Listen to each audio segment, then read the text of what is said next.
Урматтуу аксакалдуу аталар, ак эле чегенелер, баарыңыздарды бүгүнкү майрамыңыздар менен чын жүрөктөн куттуктайбыз.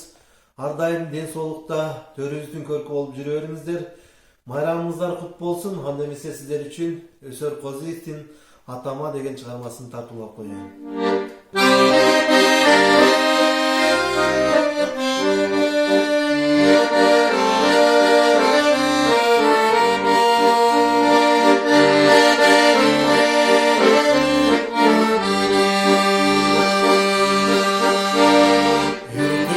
Geçke cumuştan gitme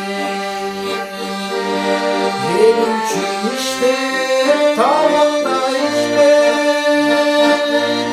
kalkındığın şey cılsa devanla alıp bay oyma izledin hayvan alıp bay oyma